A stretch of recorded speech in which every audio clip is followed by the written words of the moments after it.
nawe ibi biramaze kukubako kibwira turiya mukobwa ntibonyemera sindi mwiza nta body nta money ariko rimwe ushobora kuraba umutipe ari iruhande yawe canke umubanyi canke umugenzi ugasanga afise umukobwa mwiza w'igitangaza bakundana hamwe usanga abantu babazanya bati mbe uriya yamukundiye iki rimwe ukibaza ati mbega nanje ijuru bitangaza ko bitombako canke ko bitambako kugira ngo ndonke umwana mwiza ndonke umukobwa mwiza ankunda canke umukobwa mwiza dukundana.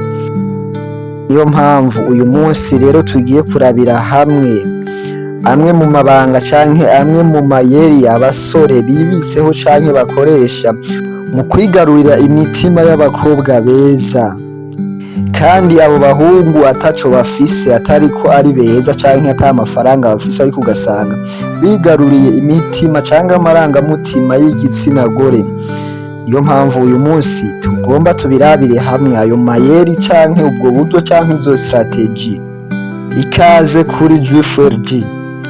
Nimba uri mushasha kora subscribe kugira ngo tubandanye tujana buri munsi. Nimba ubikoze uri umuntu w'agaciro kuri twebwe. Ikaze. Ikintu ca mbere canke amayeri ya mbere abasore bakoresha ni ukwigirira icizere. Akenshi iyo umaze kubura icizere ibintu biba vyamaze kukunanira, kandi ikindi womenya nta mukobwa akunda umuhungu atiyemera, umuhungu atazi ivyo arimwo. Akenshi uzosanga umuhungu yifitiye icizere afise umukobwa mwiza bakundana, kandi uwo muhungu atari uko afise vyinshi canke atari uko asa neza, ariko kubera ko kantu gusa yiyubatsemwo ko kwiyemera. Umusore wizeye ntatinya kuvugisha umukobwa mwiza, afise ukuntu ashobora kubikora, usanga nyene umuntu yiyemera afise strategy abikoramwo. Nk'ubu ushobora kubona amuhaye agapapuro kanditseko ngo hey beautiful, ni wa musore mwari kumwe muri bisi, nakunze ivyiyumviro vyawe, numva ataco bitwaye kongera guhura nawe tukaganira anytime ufise umwanya, ubaye binyemereye vyaba ari vyiza cane. Nitwa Peter, iyi niyo nimero yanje, ugire umunsi mwiza. Nguyu umusore yiyemera. Nuko abasore usanga ahuye n'umukobwa mwiza akabigenza gutya, rimwe na rimwe hari igihe bihurirana ugasanga wa mukobwa aramwemereye mu bintu atari yiteze, ariko mu gihe ufise ubwoba ibi bintu ntavyo woshobora, kandi uyu muntu ntaho mushobora guhurira, ubwo mubona yuko umenga ntiyokwemera. Ayandi mayeri ya kabiri canke ikindi kintu ca kabiri bakoresha n'umutima mwiza. Ushobora kuba uri musore ata modoka, wambara ibisanzwe, ibintu biraho, kwa kundi uhura n'umuntu utamuzi, dufatanye imbere kari n'umuntu akuze, ugahura afise ibintu bimuremereye, hanyuma ukamutwaza mukagenda muraganira, canke umugore yinjiye muri bisi canke mu modoka afise inda, wicaye hamugahaguruka atarize kubigusaba. Rimwe na rimwe ibi bintu birakora ku mitima y'abakobwa, birakora ku mitima y'igitsina gore. Nta muntu n'umwe canke nta gitsina gore na kimwe kitipfuza kuba hafi y'umuntu atanga keya, hafi y'umuntu afise nyine umutima werekana ko akundana. Rero rimwe na rimwe umukobwa ashobora kwibagira ubwiza afise agakunda uwo muntu bivanye n'ako ka geste gusa akoze, ako kantu akumva nyine ashatse kumenya byinshi vyerekeye uwo musore. Aka kantu ko baragakoresha cane abo basore baba barateguye. Ikintu ca gatatu canke amayeri ya gatatu bakoresha ni wa muntu usanga twenza, wundi usanga afise utublage twahanaha. Uyu muntu akenshi abantu baramukunda ugasanga baramwemera, rimwe na rimwe mbere igitsina gore ugasanga uyu muntu kiba kimushaka umwanya wose kuba impande yabo. Sinzi ko urabona iyo ufise umugenzi mukajana ahantu umunsi wa mbere, hanyuma abo bagenzi baba akabatwenza, uzoraba usubiyeyo ingene bakubaza ngo mbe naka ngo kutamuzanye, ngo mbe naka ngo ari hehe. Rero usanga akenshi uwo muntu abakobwa naho bari beza baba bashaka kuba iruhande yiwe, nompa kubera ari mwiza canke afise amafaranga, oya kubera batwenza, kubera uba bumva baryohewe. Ni kwa kundi uzumva uvuga ngo muri kumwe na naka ngo nta rubugira vraiment ngo nta stress. Rero uri umuhungu iga kuganira n'abantu neza, gutera inkuru, gutwenza.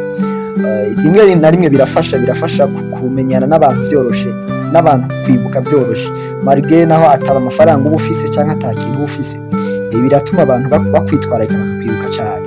Naho mwotandukana igihe kinini murashobora kongera guhura bati wenda kwibuka warigeze kuntwenza.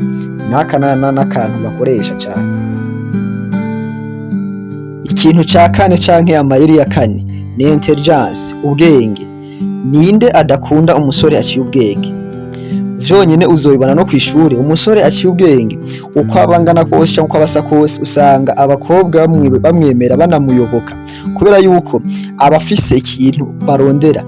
Hahandi usanga uyu muhungu yicaye uzona umukobwa atari mwiza canke yaba mwiza, bose baguma bashaka kumwegera uyu musore. Rimwe na rimwe ushobora gusanga nk'umusore mubana muri quartier canke w'umubanyi ugasanga nta kintu na kimwe afise ariko kubera ko azi kuvuga ururimi neza, nk'akarorero igifaransa canke icongereza, ugasanga nyene abakobwa nyene ugasanga nyene baramushuhiye, ugasanga baba bashaka kumuvugisha ngo avuga igifaransa neza, ngo avuga icongereza neza.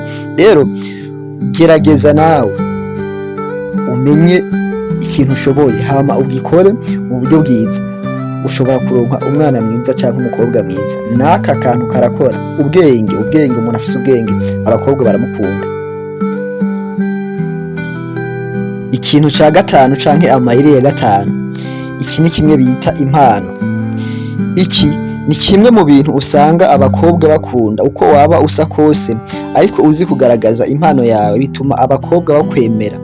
Uzoraba aho ubaye wa mupeti urusha look canke urusha body n'amafaranga, ariko azi gukina football canke basket, ingene abakobwa bamwemera canke bamwiruka inyuma. Umusore azi kuririmba canke azi gutamba n'ibindi vyinshi nyene usanga umuntu ashoboye. Akenshi uwo muntu usanga abakobwa beza afise ingene abaganiza, kubera yuko arafise ikintu ashobora gutanguza imbere akaba ati wa mukinya kinahanaka, urumva n'akantu k'akavanse gatuma bavugisha. Rero nawe gerageza urondere impano yawe hama urondere ibyo ushoboye, iki kintu naco kizogufasha. Iki kizotuma umenyekana, kandi iyo umaze kumenyekana abakobwa beza baraza guys, abakobwa beza baraza, abakobwa barakunda hit.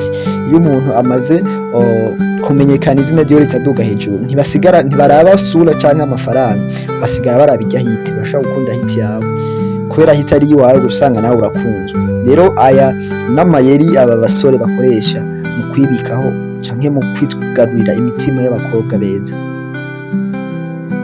Ngaya amayeri canke strategy zitanu abasore bakoresha mu gihe ata mafaranga canke ata bimwe twita body canke ata sura nziza, mu kwigarurira imitima y'abakobwa beza.